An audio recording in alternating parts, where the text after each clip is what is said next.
What if the world didn't just fall, but was altered? What if something entered humanity that was never meant to?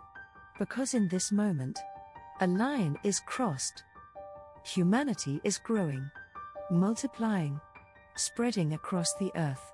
And in a way, so are we. 49 people, now part of this journey. Small number, but every beginning starts quietly. If you're here, you're already part of this story. And just like then, something is building. But not everything that grows is good. The sons of God saw the daughters of men.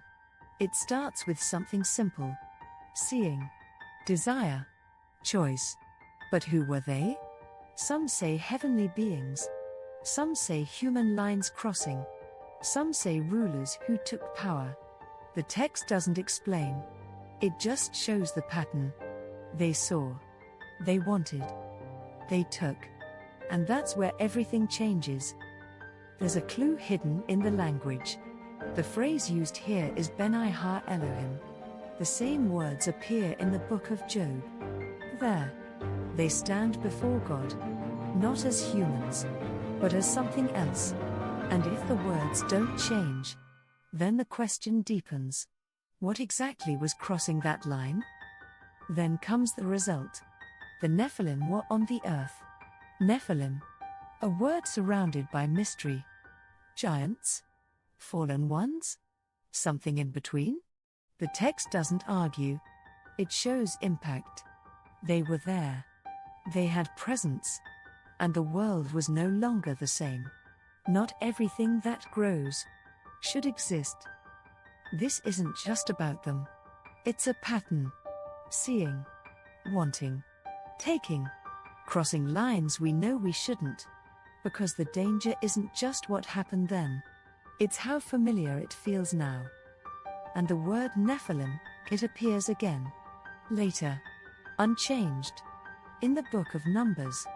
They're seen again. Described as overwhelming. Terrifying. We felt like grasshoppers. Same word. Same weight. But still. No explanation. And then. The story expands. Beyond Earth. In the book of Job. We're shown something unexpected. A gathering. Not of humans. But of beings standing before God. And among them, Satan. Not outside, but present. The story doesn't explain it. It reveals it.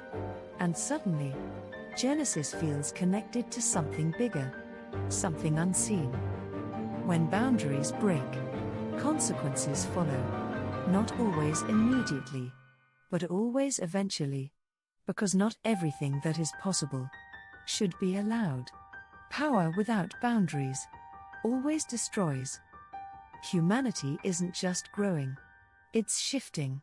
Something has entered the story. And it's accelerating everything. Corruption isn't just increasing. It's spreading. Deep. Fast. Uncontrolled. So think about this. Do you believe this was symbolic? Or something real that happened? And if it was real, what does that mean for us now? The world keeps moving. But not for long. Because what's building now is about to break. And when it does, it won't be quiet. What comes next will reset everything.